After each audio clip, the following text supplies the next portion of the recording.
Di balik senyum dinginnya di hayangan lapangan hijau, ada luka batin dan amarah yang tak pernah benar-benar padam.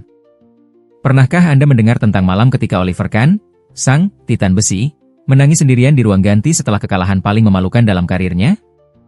Tak banyak orang tahu bahwa di balik wajah tegasnya, Kahn menyimpan rahasia gelap, tekanan mental, bahkan konflik batin yang hampir menghancurkan dirinya. Sebagai penjaga gawang legendaris Jerman, nama Oliver Kahn identik dengan kekuatan, keteguhan, dan kegilaan yang menakutkan bagi lawan. Namun, perjalanan hidupnya bukan hanya tentang trofi dan kemenangan. Ada cerita yang lebih kelam, penuh emosi, dan jauh dari sorotan kamera. Perseteruan dengan rekan setim, skandal cinta yang pernah mengguncang media Jerman, hingga beban mental yang membuatnya hampir menyerah pada karir sepak bola. Kahn bukan hanya sekadar pemain sepak bola, ia adalah simbol semangat juang yang tak tergoyahkan, tapi juga manusia yang pernah terjebak dalam kerapuhan. Bayangkan seorang pria yang terlihat seperti mesin di bawah mistar gawang, ternyata pernah berada di ambang kehancuran psikologis akibat tekanan publik dan media. Apa yang membuatnya tetap berdiri dan bahkan menjadi salah satu kiper terhebat sepanjang masa? Malam ketika Jerman kalah di final Piala Dunia 2002, dunia melihatkan yang tangguh, tapi jarang ada yang tahu bahwa itu adalah salah satu momen paling menghancurkan dalam hidupnya. Rahasia-rahasia inilah yang membuat cerita Oliver Kahn lebih dari sekadar kisah olahraga. Ini adalah kisah tentang keberanian, kejatuhan, dan kebangkitan yang tak pernah terlupakan. Di era keemasan sepak bola Jerman pada akhir 1990-an hingga awal 2000-an, satu nama yang tak pernah absen dari tajuk utama adalah Oliver Kahn. Lahir pada 15 Juni 1969 di Karlsruhe, Jerman Barat, Kahn sejak muda sudah dikenal sebagai sosok yang tak kenal kompromi. Dengan tinggi 188 cm, tatapan mata yang menusuk, dan suara lantang yang menggema di lapangan, ia menjelma menjadi simbol tembok besi di bawah mistar gawang. Julukan Der Titan atau King Kahn bukan sekadar kiasan, melainkan pengakuan dari dunia sepak bola bahwa ia adalah penjaga gawang dengan aura intimidasi yang langka. Namun, perjalanan menuju puncak kejayaan itu tidak datang begitu saja. Kahn memulai karir profesionalnya di klub kampung halamannya, Karlsruher SC, sebelum bergabung dengan Bayern Munich pada 1994, klub yang kemudian mengangkat namanya menjadi legenda. Di Bayern, ia tak hanya memenangkan berbagai gelar domestik seperti Bundesliga dan DFB Pokal, tetapi juga menjadi pahlawan dalam kemenangan dramatis Liga Champions UEFA 2001. Disinilah Kahn benar-benar membangun reputasinya sebagai kiper yang tak pernah mengenal rasa takut, bahkan dalam momen paling menegangkan. Meski demikian, ketenaran Kahn juga dipenuhi dengan momen-momen yang penuh kontroversi. Tak ada yang bisa melupakan tatapan mata penuh amarahnya kepada lawan, teriakan keras yang sering terdengar hingga ke tribun penonton, atau momen-momen ketika ia kehilangan kendali. Salah satu insiden paling terkenal adalah ketika ia hampir menyerang Mario Basler, rekan setimnya sendiri, saat pertandingan. Momen itu menjadi sorotan media, menimbulkan spekulasi tentang sifat asli Kahn yang dianggap terlalu panas dan sulit dikendalikan. Selain di lapangan, kehidupan pribadi Kahn juga menjadi topik yang tak kalah menarik. Pada puncak kejayaannya, Kahn pernah terseret dalam skandal cinta yang menghebohkan media Jerman. Hubungan rumah tangganya dengan Simone, yang sudah memberinya seorang anak, terguncang hebat setelah terungkap perselingkuhannya dengan model muda Verena Kart. Berita ini menghantam reputasinya di mata publik, memicu kontroversi besar di negara yang menganggap atlet sebagai figur panutan. Namun, jika ada satu momen yang paling membentuk citra Kahn di mata dunia, itu adalah Piala Dunia 2002 di Korea Jepang. Jerman bukanlah favorit saat itu, bahkan banyak yang meragukan kemampuan mereka melaju jauh. Namun, berkat penampilan luar biasa Kahn dengan penyelamatan-penyelamatan spektakuler yang tak jarang disebut mustahil, Jerman melangkah ke final.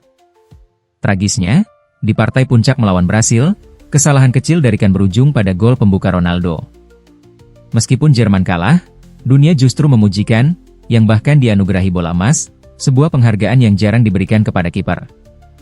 Tapi di balik sorakan itu, ada air mata, rasa kecewa, dan beban besar yang ia tanggung sendiri. Salah satu hal yang membuat kisah Oliver Kahn menarik adalah bagaimana ia mampu bangkit setelah terjatuh. Skandal, cedera, tekanan mental, dan kekalahan tidak membuatnya hancur. Justru semua itu membentuk karakternya menjadi lebih kuat. Ia tak pernah ragu menunjukkan sisi emosionalnya, bahkan di depan kamera. Dalam salah satu wawancara setelah pensiun, Kahn mengakui bahwa ada masa-masa ketika ia merasa kosong dan tak memiliki arah. "Saya bukan robot," katanya, "saya hanyalah manusia yang harus belajar dari setiap kegagalan." Pada masanya, Kan adalah ikon budaya sepak bola Jerman. Ketegasannya di lapangan mencerminkan mentalitas Nie aufgeben, tidak pernah menyerah yang begitu melekat pada identitas bangsa. Namun, ketegasan itu juga sering disalahpahami sebagai arogansi.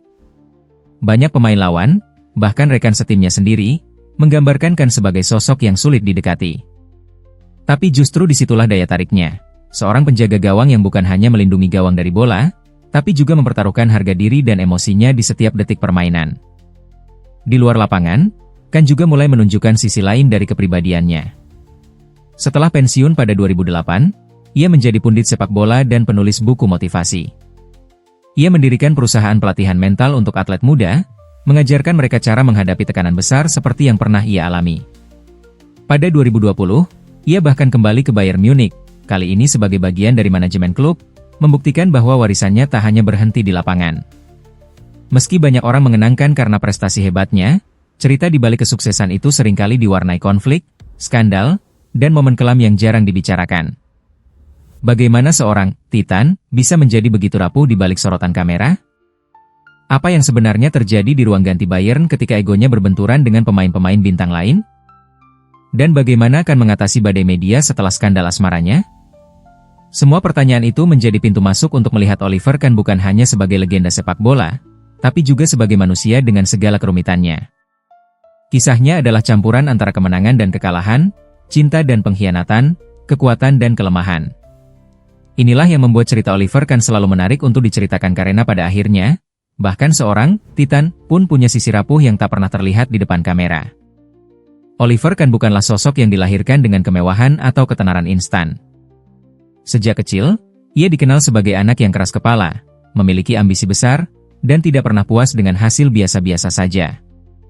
Lahir dari keluarga sederhana di Karlsruhe, Jerman Barat, Kan tumbuh dengan obsesi pada sepak bola, terutama posisi penjaga gawang yang dianggap sebagai benteng terakhir.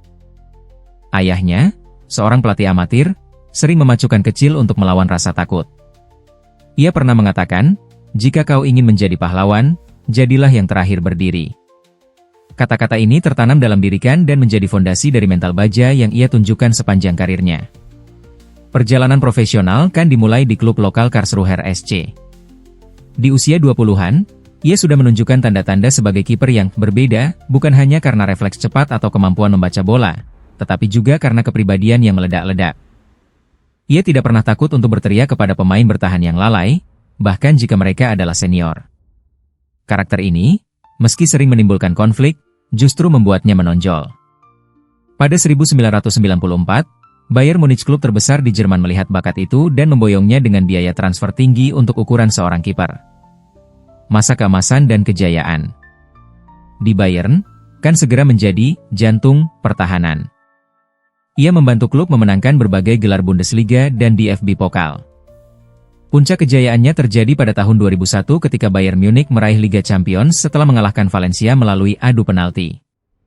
Dalam momen itu, Kan berdiri sebagai pahlawan.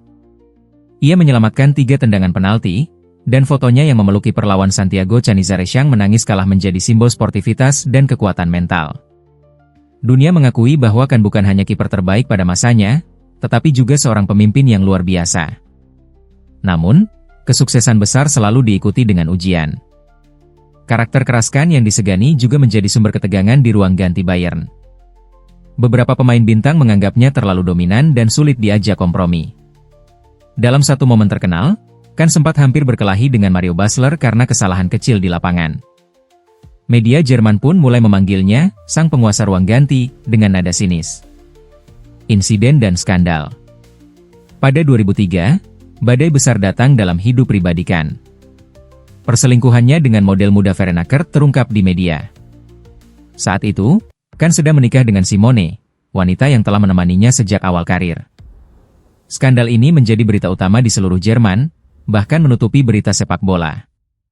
Banyak penggemar merasa dikhianati, terutama karena Kan dianggap sebagai figur teladan. Dalam wawancara, Simone mengaku merasa hancur, sementara Kan hanya berkata singkat, "Saya manusia, saya melakukan kesalahan." Skandal ini mengguncang mentalnya. Di lapangan, performanya menurun, dan Bayern sempat mengalami fase sulit. Ada momen di mana Kan terlihat seperti bayangan dari dirinya sendiri kurang fokus, mudah emosi, dan sering melakukan kesalahan kecil yang tidak biasa. Publik mulai meragukan apakah Der Titan sudah berkarat. Piala Dunia 2002, puncak dan kejatuhan. Meski skandal pribadinya terjadi setelah 2002, Piala Dunia 2002 adalah titik puncak dan kejatuhan yang nyata dalam karir Kan. Dengan performa luar biasa, ia membawa Jerman yang saat itu dianggap lemah ke final melawan Brasil. Di sepanjang turnamen, ia hanya kebobolan 1 gol sebelum laga final, prestasi langka untuk turnamen sebesar itu. Namun, di final, sebuah kesalahan kecil saat menahan bola tendangan Rivaldo dimanfaatkan Ronaldo untuk mencetak gol.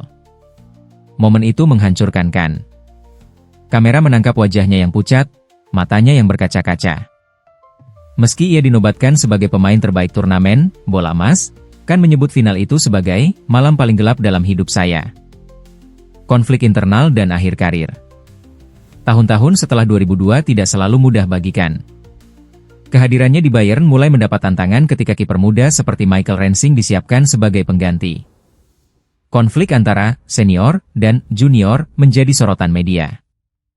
Beberapa laporan bahkan menyebutkan bahwa Kan pernah menolak untuk melatih bersama Rensing karena merasa tidak dihargai. Namun, Kan tetap profesional, meski tidak jarang emosinya meledak di depan wartawan. Meski demikian, Kan berhasil bangkit dari keterpurukan. Pada musim 2007 hingga 2008, ia mengumumkan bahwa itu adalah musim terakhirnya. Bayern memberikan perpisahan megah, dan Stadion Allianz Arena dipenuhi ribuan fans yang menyanyikan namanya. Saat itu, semua kontroversi, skandal, dan konflik seakan terlupakan. Yang tersisa hanyalah rasa hormat kepada seorang legenda yang telah memberikan segalanya untuk klub dan negaranya. Kejatuhan yang membuatnya bangkit lagi. Kan pensiun sebagai salah satu kiper terbaik sepanjang masa, tetapi kisahnya tidak berhenti di sana. Ia sempat mengalami krisis identitas pasca pensiun, merasa kehilangan arena pertempuran yang selama ini menjadi panggung hidupnya. Dalam wawancara dengan media Jerman, ia mengakui pernah merasa hampa dan terjebak dalam tekanan mental. Namun, bukannya hancur, Kan memilih untuk membangun kembali dirinya. Ia menulis buku tentang motivasi, mendirikan perusahaan pelatihan mental, dan kemudian menjadi figur penting dalam manajemen Bayern Munich. Di balik citra keras dan tegasnya, Oliver Kan menyimpan kisah gelap yang jarang diketahui publik. Dunia mengenalnya sebagai Der Titan, penjaga gawang yang tak pernah gentar menghadapi lawan manapun. Namun, tidak banyak yang tahu bahwa di balik dinding baja yang ia tunjukkan di lapangan, Kan pernah rapuh, bahkan nyaris hancur karena tekanan, kesalahan, dan luka batin. Piala Dunia 2002, luka yang tak pernah sembuh. Final Piala Dunia 2002 melawan Brasil selalu menjadi titik balik emosional dalam hidup Kan.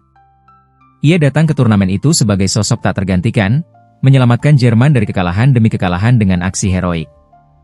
Namun, di final, satu momen fatal ketika ia gagal mengamankan bola tembakan Rivaldo berujung pada gol Ronaldo. Momen itu menghantam Kan tidak hanya secara profesional, tetapi juga mental. Setelah pertandingan, kamera menangkapnya duduk termenung di sudut lapangan, memegang lututnya dengan tatapan kosong. Banyak orang melihat air mata di matanya, meskipun ia berusaha menyembunyikannya di balik tangan besar yang biasanya begitu kokoh. Dalam sebuah wawancara bertahun-tahun kemudian, Kan mengaku bahwa malam itu ia merasa seluruh dunia runtuh. Saya tidak tidur selama berhari-hari setelah final. Setiap kali memejamkan mata, saya melihat bola itu meluncur lagi, dan saya kembali merasakan kegagalan, katanya. Tekanan media dan depresi terselubung. Kesalahan di final Piala Dunia bukan satu-satunya beban yang harus Kan tanggung.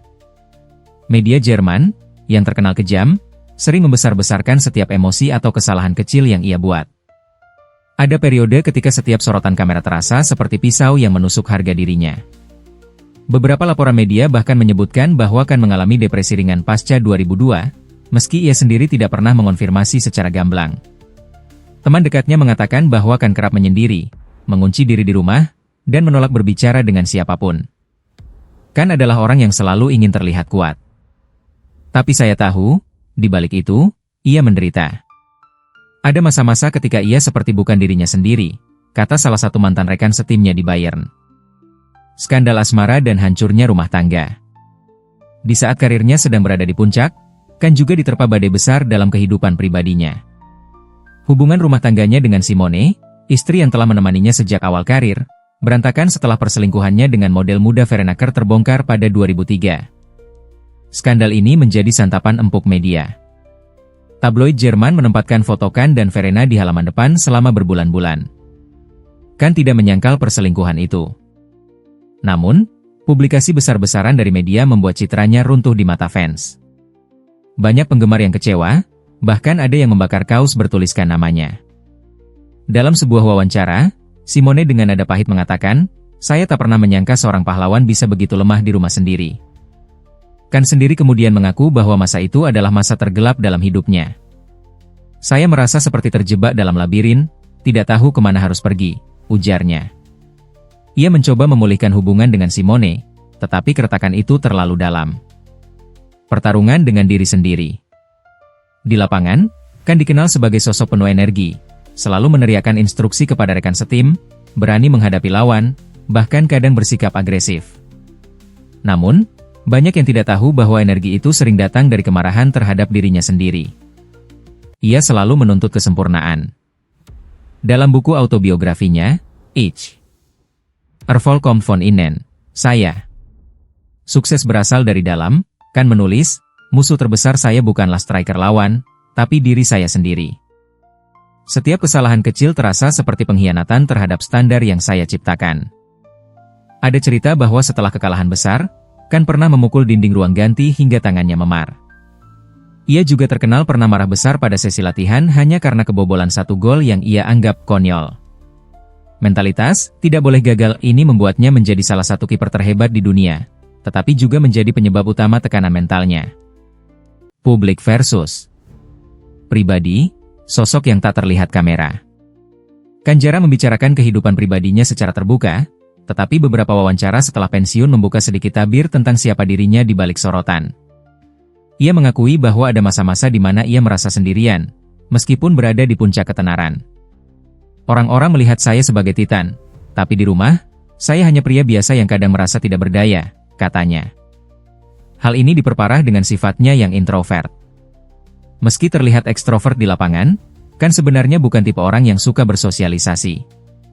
Mantan pelatih Bayern pernah berkata, Kahn adalah orang yang hidup dalam dunianya sendiri. Dia seperti benteng yang tidak semua orang bisa masuki. Reaksi media dan publik. Meski banyak skandal dan momen kontroversial, publik Jerman tidak pernah benar-benar meninggalkan Kahn. Media pun akhirnya mengakui bahwa di balik semua emosi yang meledak-ledak, Kahn adalah sosok yang jujur dan autentik. Setelah final Piala Dunia 2002, misalnya, surat kabar Bild menulis, "Kami kalah, tapi kami pulang dengan pahlawan bernama Oliver Kahn." Publik pun perlahan memahami bahwa kegigihan Kahn bukanlah sesuatu yang bisa dimiliki semua pemain. Justru luka, kegagalan, dan konflik yang membuatnya semakin manusiawi dan dicintai. Oliver Kahn adalah sosok yang sangat kompleks, bukan hanya sebagai atlet, tapi juga sebagai manusia dengan segala kelebihan dan kekurangannya. Dari sudut pandang channel Rahasia Selebriti, Kahn bukan hanya legenda lapangan hijau, tetapi juga contoh nyata bagaimana ketenaran dan tekanan dapat membentuk sekaligus menghancurkan seseorang. Kita tidak bisa melewatkan fakta bahwa Kahn adalah penjaga gawang dengan prestasi luar biasa. 6 gelar Bundesliga, Liga Champions, serta penghargaan bola emas Piala Dunia 2002 menjadi bukti nyata bahwa ia adalah salah satu penjaga gawang terbaik sepanjang masa. Karakternya yang keras dan penuh semangat juga memberikan warna tersendiri di dunia sepak bola, membuktikan bahwa dalam olahraga, mental sekuat fisik sangat menentukan. Namun, di balik semua itu, Kahn juga manusia biasa yang pernah jatuh dan gagal. Skandal perselingkuhan yang mengguncang rumah tangganya, konflik internal di klub yang membuat atmosfer ruang ganti panas, dan tekanan media yang sangat besar adalah sisi gelap yang tak banyak diungkap dalam kisah-kisah kemenangan. Bagian ini justru membuat kisahnya semakin menarik dan manusiawi, menunjukkan bahwa bahkan Titan pun punya kelemahan. Dalam hal ini, channel kami ingin mengajak penonton untuk melihat Oliver Kahn secara utuh, bukan hanya sebagai pahlawan di lapangan, tapi juga sebagai sosok yang pernah berjuang dengan sisi gelap kehidupannya. Di dunia di mana publik sering mengidolakan selebriti tanpa tahu kisah lengkapnya, pengungkapan sisi-sisi tersebut sangat penting untuk menciptakan pemahaman yang lebih mendalam dan empati. Lalu, bagaimana menurut Anda? Apakah Anda lebih mengagumi Kahn karena prestasi dan karakternya yang kuat? Atau Anda merasa simpati melihat perjuangan batin dan skandal yang pernah dialaminya? Apakah menurut Anda tekanan media terlalu kejam terhadap Kahn? Atau sebaliknya, Ia pantas mendapat kritik keras? Kami juga penasaran, dari semua sisi yang sudah kami ungkap, mana yang menurut Anda paling mengena dan paling membentuk citra Oliver Kahn? Apakah kisah keberhasilan dan kejayaannya, atau justru sisi kontroversial dan perjuangan pribadinya yang membuatnya lebih manusiawi? Di antara banyak atlet legendaris, Oliver Kahn adalah contoh nyata bahwa kesuksesan tidak datang tanpa perjuangan. Ia mengajarkan kita bahwa di balik topeng kekuatan, ada kisah-kisah penuh luka dan perjuangan yang jarang terlihat. Dan justru hal itulah yang membuat kisahnya layak dikenang dan dibicarakan, bukan hanya sebagai atlet, tapi sebagai manusia.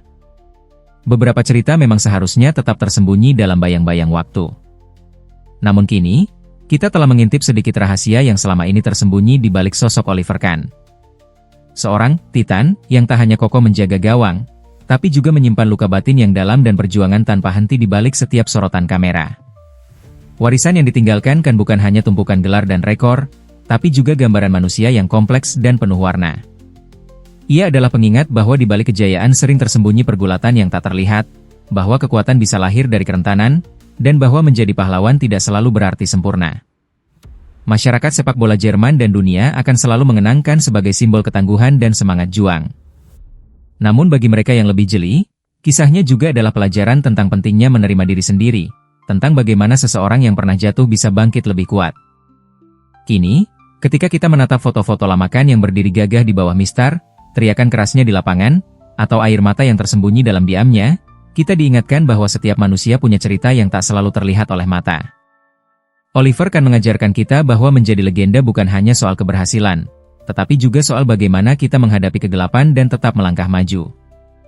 Beberapa cerita memang tidak pernah dimaksudkan untuk diketahui semua orang. Tapi sekarang, Anda tahu.